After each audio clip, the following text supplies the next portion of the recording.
미국 백악관이 트럼프 행정부의 새로운 상호 관세가 8월 1일부터 발효된다고 재확인했습니다. 트럼프 대통령이 이번에는 시한을 연장하지 않겠다는 강력한 의지를 보이는 한편 현재 협상을 진행 중인 국가들을 압박한 것으로 해석됩니다.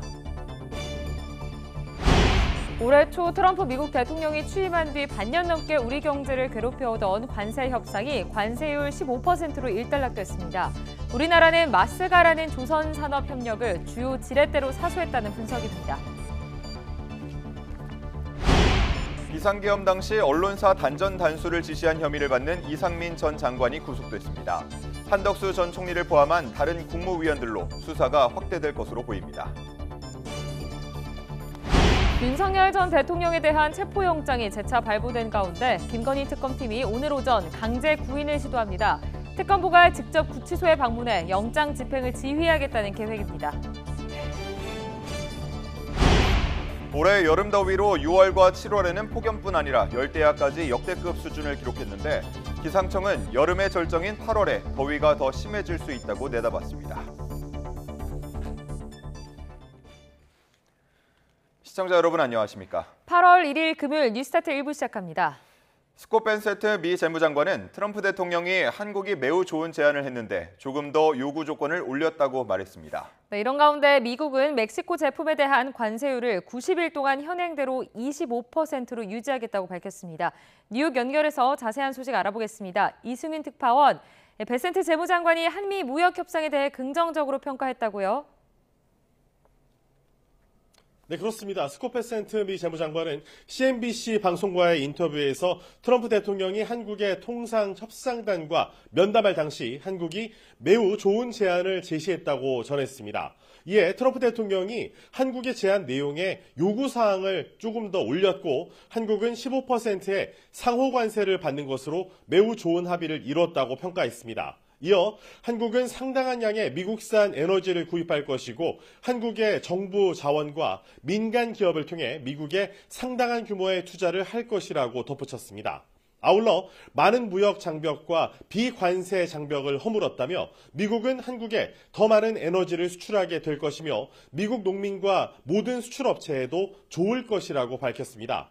인도와의 무역 협상에 대해서는 협상 테이블에 일찍 나왔지만 지연 전략을 써왔다며 트럼프 대통령과 전체 미국 무역팀은 실망했다고 말했습니다. 중국에 대해선 합의할 조건이 갖춰졌다고 믿는다면서도 8월 12일 시한까지 추가 유예를 시행할지는 트럼프 대통령이 최종 결정할 것임을 시사했습니다. 벤세트 장관의 발언 직접 들어보시죠. They presented a very good offer. President Trump moved the offer up a bit, and we reached a very good agreement where they will have 15% tariffs. They will buy a substantial amount of U.S. energy. They will make a substantial investment into the U.S., both from their sovereign resources. 네, 그런가 하면 트럼프 대통령이 멕시코산 수입품에 대한 관세율을 향후 90일간 현행대로 25% 적용하겠다고 밝혔다고요? 네, 그렇습니다. 트럼프 대통령은 클라우디아 셰인바움 멕시코 대통령과 전화 회담을 마치고 관세 협정을 90일 동안 연장하기로 합의했다고 밝혔습니다. 이에 따라 멕시코는 펜타닐 관세 25%와 자동차에 대한 25% 관세, 철강과 알루미늄, 구리에 대한 50% 관세를 계속 지불할 것이라고 설명했습니다. 트럼프 대통령은 멕시코가 좀비 마약으로 불리는 펜타닐의 미국 유입을 막기 위해 충분한 조치를 하지 않고 있다며 지난 4월부터 25%의 관세를 부과했습니다. 이에 따라 멕시코는 관세를 현재보다 인하하지는 못했지만 더 높은 관세 적용을 피한 가운데 3개월 동안 미국과 관세 협상을 벌일 수 있는 시간을 벌게 됐습니다. 멕시코에 진출한 한국 업체들도 이번 협상 결과에 일단은 안도하는 분위기입니다. 네, 이재명 정부 출범 후 첫 한미 외교장관 회담이 미국 워싱턴 DC 국무부에서 열렸죠. 네, 그렇습니다. 조현 외교부 장관은 미 국무부 청사에서 마코 루비오 국무부 장관을 취임 후에 처음으로 만났습니다. 한미 외교장관은 한미 관계에 큰 부담으로 작용해왔던 상호 관세를 포함한 무역 협상이 극적으로 타결됨에 따라 주로 이 한미동맹 발전 방향과 대북정책, 국제정세 등을 협의한 것으로 알려졌습니다. 특히 이재명 대통령과 트럼프 대통령의 첫 정상회담을 개최하기 위해 이재명 대통령의 방미 일정과 의제 등을 조율한 것으로 풀이됩니다. 트럼프 대통령을 면담한 김정관 산업통상자원부 장관은 트럼프 대통령이 이재명 대통령을 매우 만나고 싶어하며 루비오 장관에게 굉장히 이른 시일 안에 정상회담을 잡으라고 지시했다고 전했습니다. 지금까지 뉴욕에서 YTN 이승윤입니다. 미국 백악관은 도널드 트럼프 대통령이 설정한 새로운 상호관세가 8월 1일부터 발효될 예정이라고 재확인했습니다. 캐롤라인 레비 백악관 대변인은 현지 시각 31일 브리핑에서 이같이 말하고 미국과 협상을 하지 않은 나머지 국가들은 오늘 밤 자정 마감 시한까지 서한이나 행정명령을 통해 연락받을 것이라고 밝혔습니다. 캐롤라인 대변인은 또 외국 지도자들이 새로운 관세 발효 시점인 1일부터는 진짜 문제임을 깨닫고 트럼프 대통령에게 전화를 걸고 있으며 협상 테이블에 제안을 가져오고 있다는 걸 알고 있다고 덧붙였습니다. 올해 초 트럼프 미국 대통령이 취임한 뒤 반년 넘게 우리 경제를 괴롭혀오던 관세 협상이 일단락됐습니다. 우리나라는 마스가라는 조선 산업협력을 주요 지렛대로 관세율 15%를 사수하는 데 성공했습니다. 최하영 기자입니다. 미국과의 관세 협상 도중 정권이 바뀌고 미국으로 출국하기 직전 협상 퇴짜를 맞는 등 온갖 우여곡절 끝에 미국과의 관세 협상이 일단 마무리됐습니다. 상호관세부가 하루 전 이뤄진 극적 타결입니다. 이에 따라 8월 1일부터 부과될 예정이었던 상호관세 25%는 15%로 낮아지고 자동차에 부과된 관세 25%도 15%로 줄었습니다. 앞으로 관세 부과가 예고된 반도체와 의약품 등은 다른 나라보다 불리하지 않은 최혜국 대우를 약속받았습니다. 다만 철강 관세 50%는 트럼프 대통령이 강경한 입장을 보이면서 협상을 이루지 못했습니다. 그래서 이번에 철강 알루미늄 관세가 논의되지 않았기 때문에 그거는 그만큼은 관세가 부과될 것으로 보이고요. 아쉬운 부분이 있지만 정부와 산업계는 마지노선으로 여겨졌던 관세율 15%를 사수하면서 안도하는 분위기입니다. 이번 타결의 1등 공신은 마스가라고 이름 붙인 한미 조선산업협력이 꼽힙니다. 미국의 새 조선소 건립부터 인력 양성, 공급망 구축, 조선 유지 보수 정비까지 전방위 협력으로 이를 위해 1,500억 달러, 208조 원 규모의 조선업 펀드가 조성될 예정입니다. 합의에 이르도록 가장 큰 기여를 한 부분이 마스가 프로젝트라고 생각합니다. 트럼프 대통령도 한국 조선업 능력을 높이 평가하면서 미국 내 선박 건조가 최대한 빨리 이루어질 수 있도록 사업을 추진해 줄 것을. 아울러 우리나라는 앞으로 4년 동안 액화 천연가스를 중심으로 미국산 에너지 1,000억 달러, 140조 원어치를 구매하기로 했습니다. 반면 미국이 강하게 권유했던 알래스카 LNG 사업 참여는 이번 협상에서 논의되지 않았습니다. 정부는 큰 틀에서 합의를 이룬 만큼 앞으로 계속 미국 측과 논의하며 세부 조건을 구체화할 계획입니다. YTN 최하영입니다. 우리 정부는 주력 수출품인 자동차 관세를 25%에서 15%까지 낮추는 데 합의했습니다. 주요 경쟁국인 유럽, 일본과 같은 관세율을 얻어냈지만 오히려 시장에서의 경쟁력 전망은 밝지 않습니다. 그 이유가 무엇인지 박기환 기자가 정리했습니다. 자동차 대미관세는 일본 유럽연합과 같은 15%로 인하됐습니다. 넉 달 동안 25%의 대미관세 폭탄을 버텨온 완성차 업계는 일단 안도의 한숨을 돌렸습니다. 다행스럽고 감사하게 생각한다며 경쟁력 제고와 생산성 향상 등 내실을 키워나가겠다고 다짐했습니다. 하지만 겨우 최악을 면했을 뿐 경쟁력을 잃었다는 분석도 나옵니다. 한국산 차는 한미 FTA 체결 이래 미국에서 자동차 관세 2.5%를 면제받아왔습니다. 관세 2.5%가 부과됐던 일본이나 유럽 차보다 가격 경쟁력에서 앞섰지만 이번 통상합의가 마무리되며 모두 똑같이 15%, 같은 출발선에 서게 됐고 가격 우위는 사라졌습니다. 2.5%의 이익을 갖고 우리가 경쟁을 한 거는 사실이에요. 그럼 완성차 부품이고 현지 생산을 늘리려고 하겠죠. 그러면 이제 이런 부분들이 수출하고 많이 대체가 될 거고 그러면 수출이 줄을 수 있고요. 여한구 통상교섭 본부장 역시 자동차 관세가 12.5%가 됐으면 더 좋았을 거라며 아쉬움을 표했습니다. 다만 시간만 끌다가는 15%도 못 받을 수 있다고 판단했다고 설명했습니다. 마지막까지 12.5 그래서 규모하고 연계될 수 있냐 그러면 저는 12.5를 끝까지 주장을 했는데 됐고 우리는 이해하는데 대통령은 모두 15%다. 이렇게 해서 그거 이제 50%의 가장 높은 품목 관세를 받는 철강 제품도 협상 테이블에 올렸지만 트럼프 대통령은 강경하기만 했습니다. 중국 업체 공세에 이어 미국 수출길이 막힌 철강업계는 답답함을 호소하면서도 한미 정상회담을 통한 추가 합의 가능성에 희망을 걸고 있습니다. YTN 박변입니다. 협상 과정에서 우리 정부는 미국의 강한 압박에도 쌀과 소고기 시장을 지켜냈습니다. 네, 그런데 트럼프 대통령은 SNS에 농산물 완전 개방이라는 취지의 말을 남겨 오해의 소지를 남겼습니다. 오동건 기자가 보도합니다. 한미 관세 협상에서 우리 정부가 양보 없는 레드라인으로 설정한 건 바로 쌀, 소고기 시장이었습니다.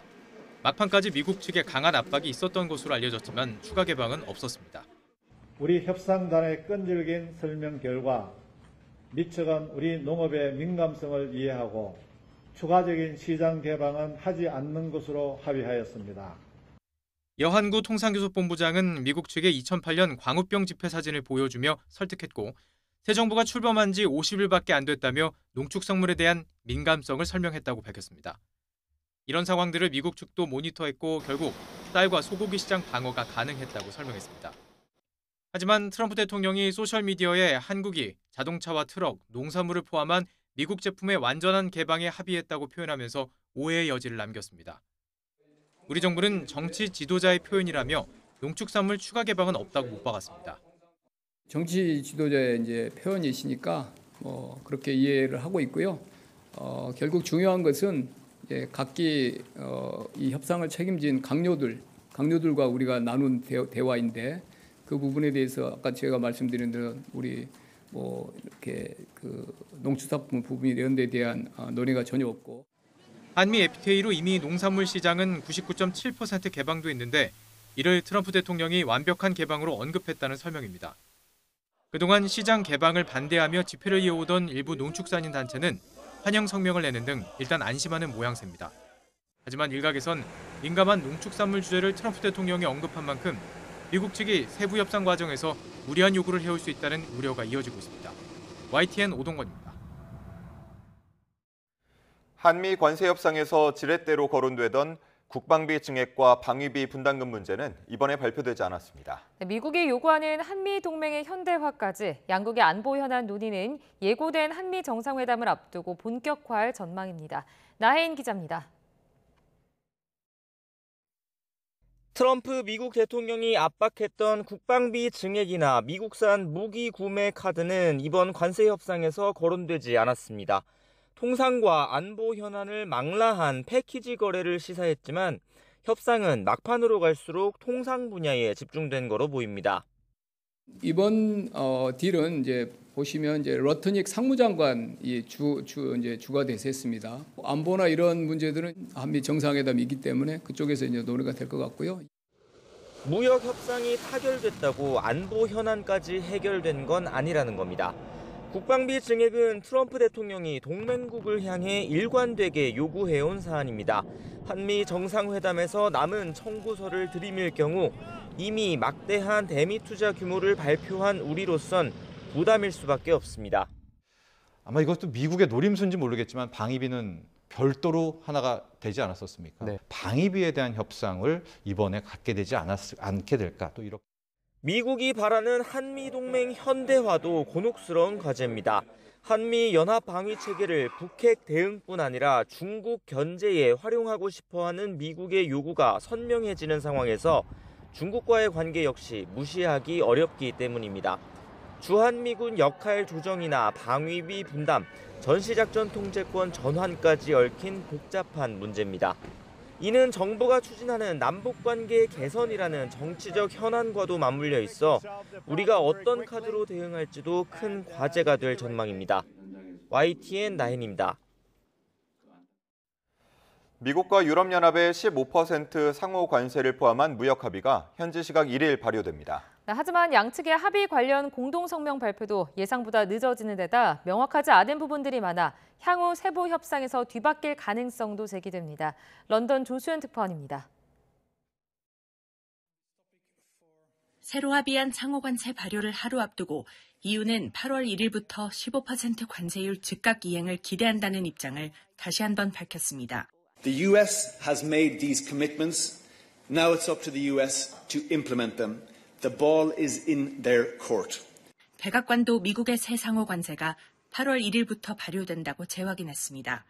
하지만 여전히 세부적으론 명확하지 않은 부분들이 많고 양국이 발표하기로 한 합의 관련 공동성명도 예상보다 늦어지고 있습니다.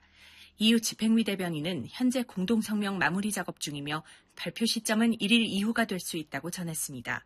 이번 합의에 따라 1일부터 항공기와 관련 부품, 특정 화학 제품, 천연자원 등 일부 품목을 제외하고 대다수 EU 수출품에 15% 관세가 적용됩니다. 미국이 27.5%까지 올렸던 자동차 관세율도 15%로 인하됩니다. 그 대가로 EU는 미국산 자동차 관세를 현행 10%에서 2.5%로 낮추기로 했고 3년 동안 1,000조 원이 넘는 미국산 에너지 구매와 830조 원의 대미 투자를 약속했습니다. 다만 에너지 구매 조건 등 세부 내용이 불확실하고 대미 투자는 언제, 어떤 분야에서 이루어질지도 확정되지 않았습니다. 또 15% 관세율의 적용 범위를 두고 양측의 해석이 달라 앞으로 풀어야 할 과제로 남아 있습니다. EU는 의약품에도 15%가 적용된다는 입장이지만 미국은 합의안에서 제약 분야는 제외된다고 주장했습니다. 큰 틀의 합의로 일단 급한 불을 끈 EU는 이제 와인과 증류주 등을 관세 면제 대상에 포함하는 세부 협상에 주력할 방침입니다. 런던에서 YTN 조수연입니다. 비상계엄 당시 언론사 단전 단수를 지시한 혐의를 받는 이상민 전 장관이 구속됐습니다. 특검은 한덕수 전 총리를 포함한 다른 국무위원들로 수사를 확대할 것으로 보입니다. 이승민 기자가 보도합니다. 이상민 전 장관은 지난해 12월 비상계엄 선포 직후 일부 언론사에 전기와 물을 끊으라고 지시한 혐의를 받습니다. 4시간 정도 이어진 구속 전 피의자 신문에서 이 전 장관은 혐의를 부인했지만 구속을 피하진 못했습니다. 언론사 단전 단수 지시 정말 없었나요? 내란 가담했다는 특검 주장은 어떻게 좀 생각하십니까? 법원은 이 전 장관이 증거를 없앨 우려가 있다고 판단했습니다. 이와 별도로 내란 특검은 죄를 범했다고 인정할 상당한 이유가 있다는 것도 영장 발부 사유에 포함됐다며 혐의가 소명됐다고 강조했습니다. 내란 특검은 언론사 단전 단수 지시가 국헌 문란에 해당한다고 보고 이 전 장관을 내란에 순차 가담한 공범이라고 적시했습니다. 이 전 장관은 윤 전 대통령 탄핵 심판 등에서 관련 내용이 담긴 쪽지를 멀리서 받고 지시하지는 않았다고 반박했지만 특검은 이 주장과 배치되는 대통령실 CCTV 영상 등을 토대로 위증 혐의까지 적용했습니다. 이 전 장관은 김용현 전 국방부 장관 이후 내란 중요 임무 종사 혐의로 구속된 두 번째 국무위원이 됐습니다. 이 전 장관의 구속은 한덕수 전 국무총리를 포함한 다른 국무위원들의 신병 처리에도 영향을 줄 거로 보입니다. 특히 한 전 총리의 경우 압수물 분석이 끝나는 대로 다시 소환할 예정인데 여기서도 혐의를 부인하면 특검이 신병 확보를 시도할 가능성이 점쳐집니다. YTN 이승민입니다. 윤석열 전 대통령에 대한 체포영장이 재차 발부된 가운데 김건희 특검팀이 오늘 강제 구인을 시도합니다. 특검보가 직접 구치소에 방문해 영장 집행을 지휘하겠다는 계획입니다. 임혜진 기자가 보도합니다. 윤석열 전 대통령은 재구속된 이후 내란 특검에 이어 김건희 특검의 2차례 출석 요구에도 모습을 드러내지 않았습니다. 곧바로 체포영장을 발부받은 특검팀은 당장 강제 구인 계획을 밝혔습니다.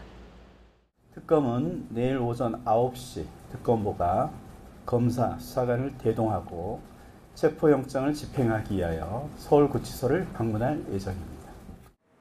실제 집행은 교정당국이 하더라도 특검보가 현장에서 지휘해 힘을 실겠다는 겁니다.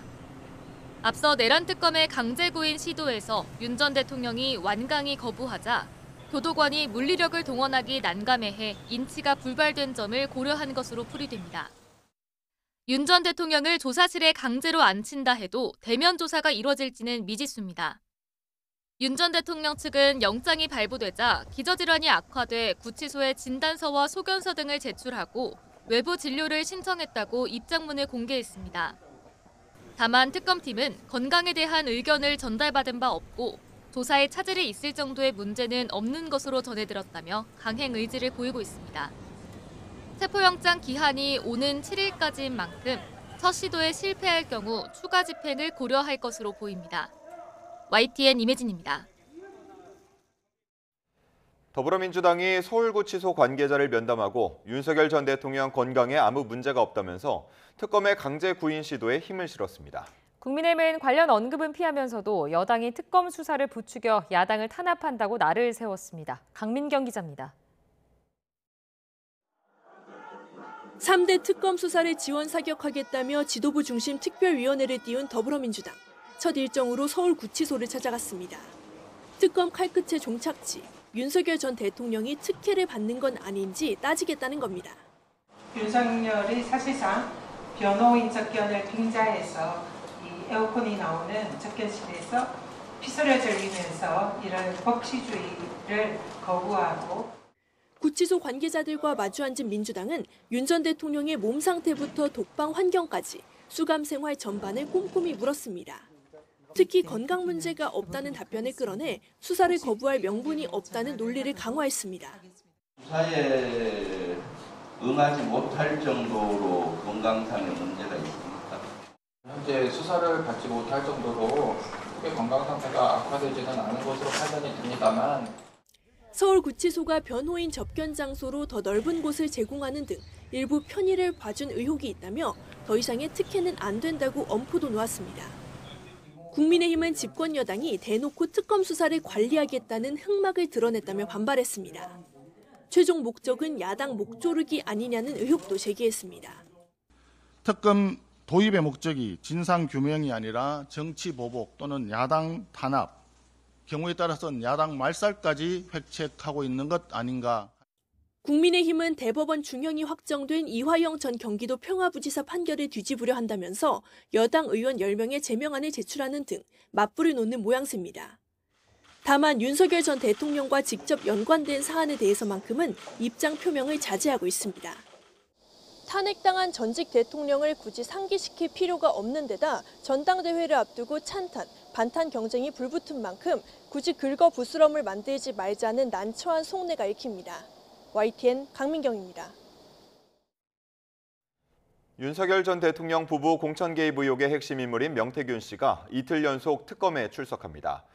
김건희 특검팀은 어제에 이어 오늘도 오전 10시에 명 씨를 피의자 신분으로 불러 뇌물 공여와 정치자금법 위반 혐의에 대해 조사할 예정입니다. 특검은 이번 조사를 통해 지난해 총선에서 김건희 여사가 김상민 전 검사의 공천을 도와달라고 했다는 명 씨의 주장도 파악할 전망입니다.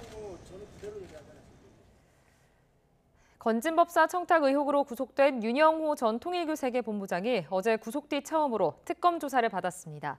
윤 전 본부장은 건진법사 전성배스를 통해 김건희 여사에게 고가의 다이아몬드 목걸이와 샤넬 가방 등을 건네며 교단 현안을 청탁한 혐의를 받습니다. 특검은 이와 함께 윤 전 본부장을 상대로 통일교 측이 권성동 국민의힘 의원에게 불법 정치자금을 제공했다는 의혹도 살펴보는 것으로 알려졌습니다.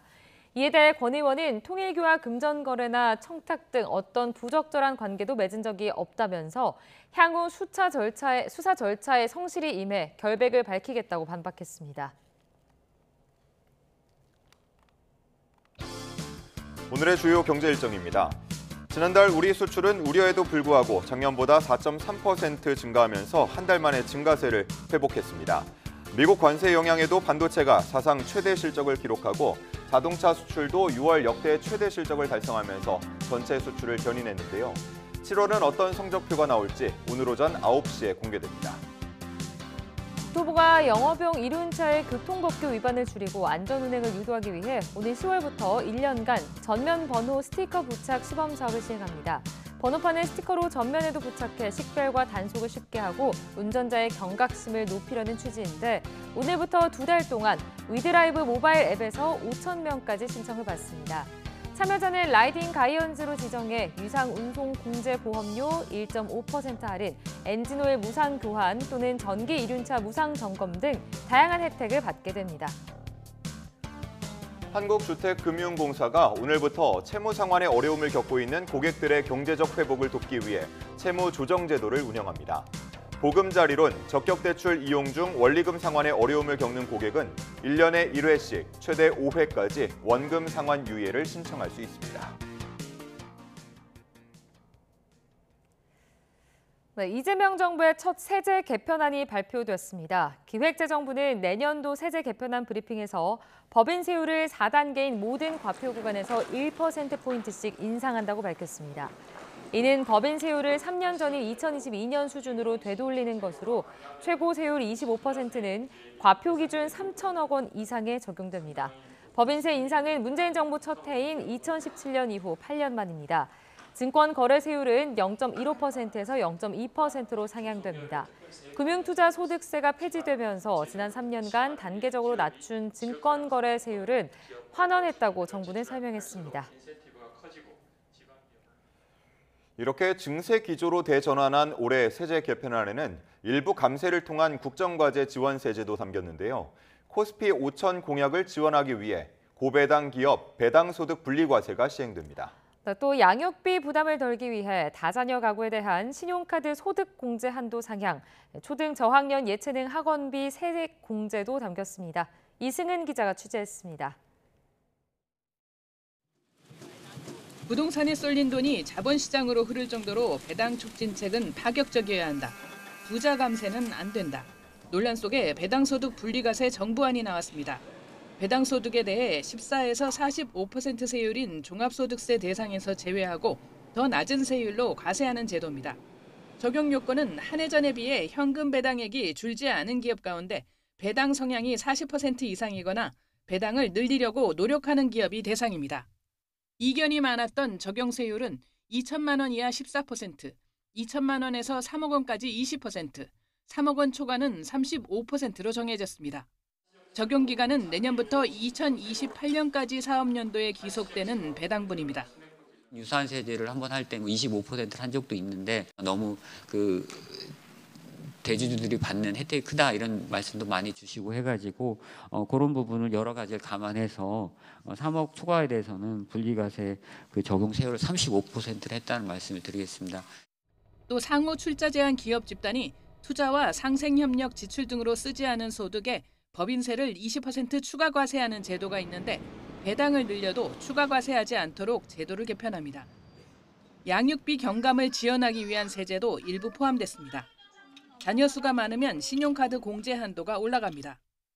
총급여 7천만 원 이하인 경우 자녀당 50만 원씩 100만 원 한도에서 7천만 원 초과인 경우 25만 원씩 50만 원 한도에서 상향됩니다. 이렇게 되면 자녀가 2명 이상인 경우 카드 소득공제 한도가 각각 400만 원, 300만 원이 됩니다. 이와 함께 15% 세액 공제되는 교육비 대상에 초등 1, 2학년 학원비가 포함됩니다. 단 태권도 등 예체능 학원으로 국한됩니다. 또 대학생 자녀의 아르바이트 소득 때문에 교육비 세액 공제 대상에서 제외되지 않도록 자녀 소득 요건이 폐지됩니다. YTN 이승은입니다.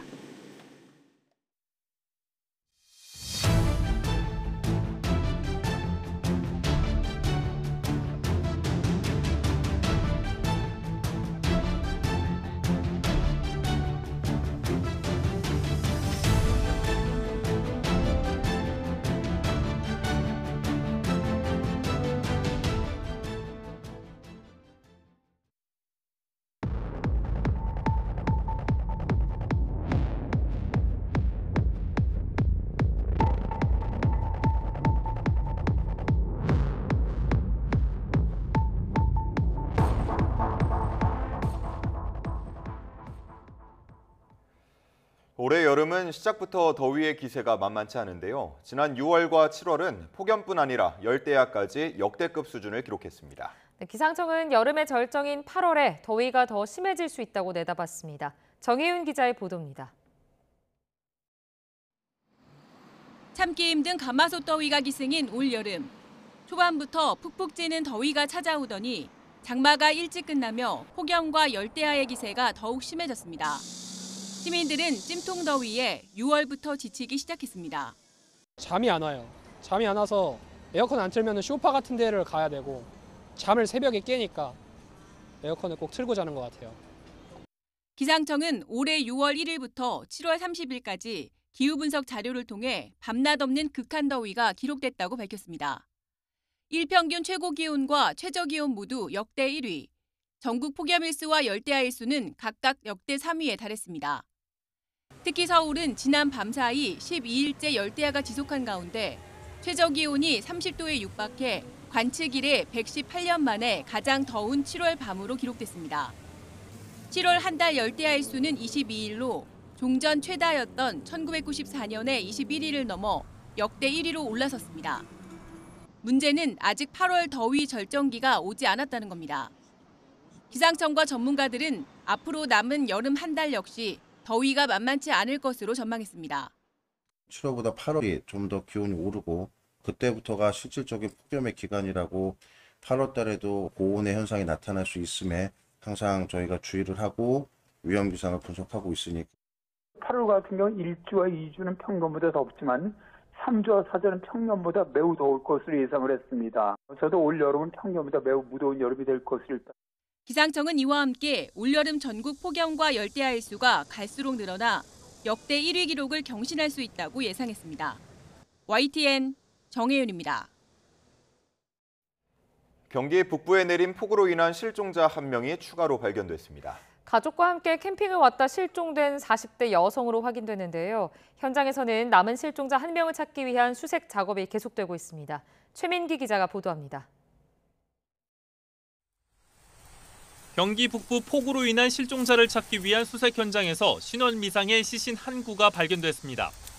시신은 오후 4시 20분쯤 가평군 청평면의 신청평대교 인근 토사에서 발견됐습니다. 지문 확인 결과 지난 20일 새벽 마일리 캠핑장에서 실종된 40대 여성 A씨인 것으로 확인됐습니다.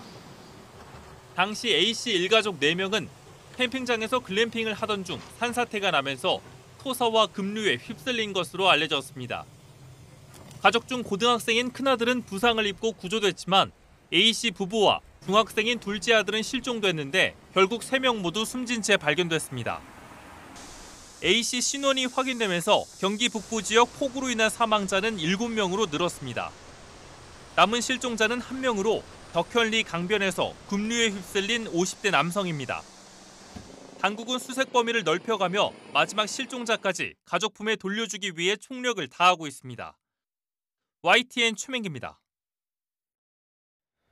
본격적인 휴가철을 맞아 정식 해수욕장이 아닌 이른바 비지정 해변에도 피서객들이 몰리고 있습니다. 하지만 비지정 해변은 안전관리의 사각지대에 놓여 있고 불법 편의시설까지 운영돼 사고 위험이 큽니다. 송세혁 기자가 현장을 취재했습니다. 강원도 양양의 한 해변, 파라솔이 빼곡하게 펼쳐졌고 바다는 피서객들로 북적입니다. 하지만 이곳은 정식 해수욕장이 아닌 비지정 해변입니다. 이렇게 출입을 금지한다는 내용의 현수막이 곳곳에 걸려 있습니다. 하지만 많은 피서객들이 아랑곳하지 않고 바다에 들어가 물놀이를 즐기고 있습니다. 수심이 갑자기 깊어지는 동해안 특성상 사고 위험이 크지만 이곳에는 수영 한계선도 안전 요원도 없습니다. 비지정 해변은 해수욕장법 적용 대상이 아니어서 지자체가 안전관리 의무를 지지 않기 때문입니다. 그런데도 구명조끼를 착용한 피서객은 거의 없습니다.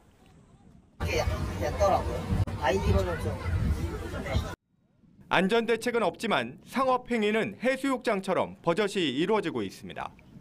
파라솔과 텐트는 돈을 받고 빌려주고 어촌계 건물은 허가도 없이 샤워장으로 쓰입니다. 성인 4,000원, 성인 3,000원. 원래 다른 시설인데 저희가 이걸 그냥 쓰고 있는. 취재가 시작되자 양양군은 샤워장 운영 중단을 지시했지만 파라솔 대여는 공유 수면 사용 허가를 받았다는 이유로 제재할 수 없다는 입장입니다. 물놀이 금지 구역이잖아요. 그냥 어거지로 계속 들어가지거든요. 부도수를 잘못된 거죠. 법적으로 따져보자 하면 방법이 없어요. 이런 비지정 해변은 전국적으로 80곳이 넘습니다. 관리 주체가 불분명해 사고가 나도 구조는 늦고 보상도 어렵습니다. 최근 3년간 6월부터 9월 사이 동해안 비지정 해변에서 숨진 사람만 39명. 올 여름에도 벌써 4명이 목숨을 잃었습니다. 안전 사각지대에 방치된 비지정 해변. 일부 피서객들의 안전 불감증과 허술한 관리 속에 인명사고는 되풀이되고 있습니다. YTN 송세혁입니다. 한 줄 뉴스입니다. 서울 성북구에 있는 대학 기숙사 샤워실을 불법 촬영한 혐의를 받는 20대 남성이 경찰에 자수했습니다. 경기 의왕경찰서는 시험 관련 정보를 주겠다며 취업 준비생들에게 성폭력을 저지른 혐의를 받는 서울교통공사 직원 30대 남성 A씨를 지난달 25일 구속 송치했습니다. 성폭력 의혹이 불거진 교수를 규탄하는 대자보를 붙여 고소당한 서울여대 학생들에 대해 경찰이 무혐의 판단을 내렸습니다. 아파트 건설 현장에서 하청업체 노동자가 낙하물을 맞고 숨진 사고와 관련해 경찰이 원청사인 현대건설 직원을 최근 형사 입건했습니다. 지난 6월 현직 경찰이 피의자에게서 억대 뇌물을 받은 혐의로 기소된 가운데 동료 경찰관도 공범으로 적발돼 재판에 넘겨졌습니다. 대구경찰청은 자동 매크로 프로그램으로 프로야구 삼성 라이온즈 경기 입장권 수백 장을 예매한 뒤 웃돈을 받고 판 혐의로 40대 A씨를 검거해 조사하고 있습니다. 김해 중부경찰서는 4시간여 동안 무려 114차례에 걸쳐 사람을 죽였다며 112에 허위 신고를 한 혐의로 60대 남성 A씨를 구속 송치했습니다. 지금까지 한 줄 뉴스였습니다. 진해 해군기지에 입항 중이던 상륙함에서 불이 났습니다. 이 배에는 승조원 등 180여 명이 타고 있었는데 3명이 다쳤습니다. 임형준 기자가 보도합니다. 진해 앞바다에 떠있는 군함에서 짙은 연기가 피어오릅니다. 선체가 절반이나 가려질 정도입니다. 해군기지에 입항하던 상륙함인 향로봉암 발전기실에서 불이 난 건 오후 3시 50분쯤. 이 불로 한 명이 1도에서 2도 사이의 화상을 입었습니다. 이후 병원으로 옮겨져 치료를 받고 있습니다. 또 2명은 연기를 마셔 호흡곤란 증세를 보였습니다.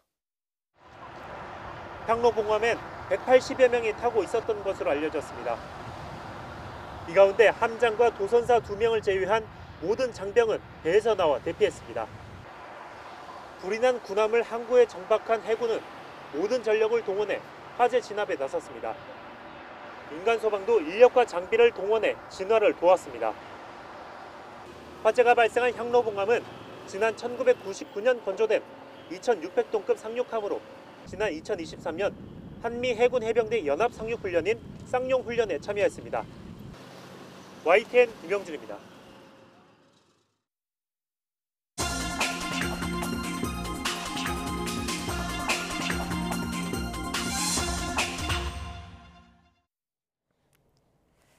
오늘의 글로벌 픽입니다. 미국 연방준비제도가 기준금리를 동결한 가운데 친트럼프 이사 2명은 반대표를 던졌습니다. 그러나 반대표를 던진 이들의 생각은 트럼프가 금리를 인하해야 한다고 주장하는 이유와는 다릅니다. 권영희 기자가 보도합니다. 미 연방준비제도가 지난 1월 이후 5회 연속 금리를 연 4.25에서 4.5%로 동결했습니다. 다만 이사 2명이 금리를 인하해야 한다며 다른 의견을 냈습니다.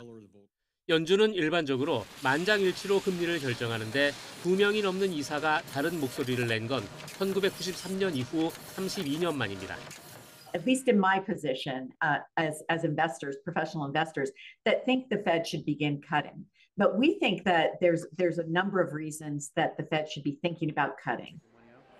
금리 인하를 주장한 두 사람은 모두 트럼프 대통령이 첫 임기 때 임명했습니다. 이 때문에 이들이 트럼프의 금리 인하 주장에 동조하면서 연준에 균열을 일으켰다는 평가가 나오는데 자세히 들여다볼 필요가 있습니다. 트럼프는 미국 경제가 아주 튼튼하기 때문에 금리를 낮춰 경기를 부양해야 한다고 요구합니다. We should be the lowest interest rate, and we're not. We're 38, number 38, because of the Fed. It's all because of the Fed. 반대표를 던진 이사들은 고용 시장이 나빠지기 전에 금리를 인하해야 한다고 주장합니다. 지난 6월 발표된 미국의 비농업 부문 일자리는 전달보다 14만 7천 개나 늘었습니다. 그러나 공공 분야에서 대규모로 이루어진 데다 민간 부문 채용도 과대평가됐을 수 있다는 지적이 있습니다. 이 때문에 물가 안정과 함께 최대 고용이라는 연준의 목표를 위해 금리 인하를 고려해야 한다는 게 두 사람의 생각입니다. So I think basically this was quite a good meeting all around the table where people were thought carefully about this and put their positions out there. 파월 의장은 다음번 9월 회의와 관련해 어떤 결정도 내리지 않았다고 밝혔지만 많은 전문가가 연준이 금리를 내릴 것으로 예상합니다. YTN 권영입니다.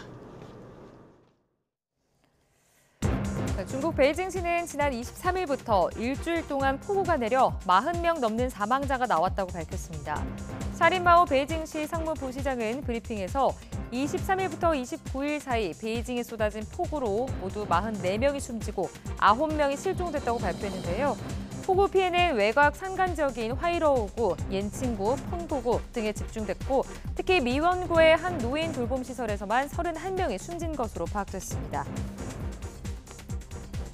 러시아 캄차카 반도에서 강진의 여파로 일본 태평양 연안 등지에 발령했던 쓰나미주의보가 어제 오후 4시 반을 기해 모두 해제됐습니다. 앞서 일본 기상청은 그제 캄차카 반도에서 규모 8.8의 강진이 발생하자 태평양 연안 지역 대부분에 주의보를 내렸다가 절반 이상 지역에 한 단계 더 높은 쓰나미 경보를 발령했습니다. 이어 그젯밤 쓰나미주의보로 대체했고 어제 오후까지 한동안 주의보를 유지했습니다. 지금까지 글로벌픽이었습니다. 재생에너지만을 쓰는 아리100 국가산업단지 후보지로 서남권이 주목받고 있습니다. 특히 전국 최초로 에너지 기본소득 조례까지 만든 전남 영광군은 서남의 에너지 중심 도시를 꿈꾸고 있는데요. 영광의 미래혁신 성장 동력을 모색하는 현장에 김범환 기자가 다녀왔습니다. 강한 바람을 활용한 해상과 육상 풍력에 농민 주도형 태양광 단지까지 갖춘 전남 영광군입니다. 전문가들은 영광군의 미래를 천혜의 자원을 활용한 에너지 산업에서 찾아야 한다고 강조합니다. 에너지 공유구 기반의 기본소득 체계를 구축하여 햇빛, 바람이 만드는 대한민국 에너지 기본소득의 선도도시로 변모하고 있다는 점입니다. 이미 영광군은 재생에너지연금 등 에너지 기본소득 조례를 전국에서 처음으로 제정했습니다. 사전에 업체와 계약을 맺어 재생에너지단지의 매출 가운데 일부를 주민들에게 돌려주는 방식입니다. 함께 만들고 같이 누리는 에너지 기본소득 도시를 구현하기 위해 영광군은 재생에너지 발전사업 개발이익 공유 조례와 기본소득 조례를 제정을 했습니다. 전라남도의 9번째 정책 비전 투어에서는 영광의 미래 발전을 위한 다양한 의견이 쏟아져 나왔습니다. 농업 생산 현장의 청년 농업인 육성이 저희 농민들이 신속해 걱정 없이 보다 많은 청년들이 이 제도를 통해서 특히 국민주권정부의 ABCDE 정책, 즉 인공지능과 바이오, 문화, 데이터 센터, 에너지 고속도로 건설 등에 맞춰 두루 갖춘 전남의 좋은 여건을 잘 활용해야 한다는 데 의견이 모였습니다. 우리 전라남도 그리고 전남연구원 해당 시군이 함께 모여서 시군의 정책 비전에 대해서 함께 토론도 하면서 대규모 프로젝트를 만들어서 앞으로 미래 100년을 내다보는 그런 프로젝트를 준비하고 있습니다. 전라남도는 전문가와 주민, 자치단체의 삼각축을 바탕으로 지금은 전남 시대를 열어가기 위한 지역 맞춤형 정책 비전 투어를 연말까지 이어갈 예정입니다. 함께 만드는 영광! YTN 김범환입니다.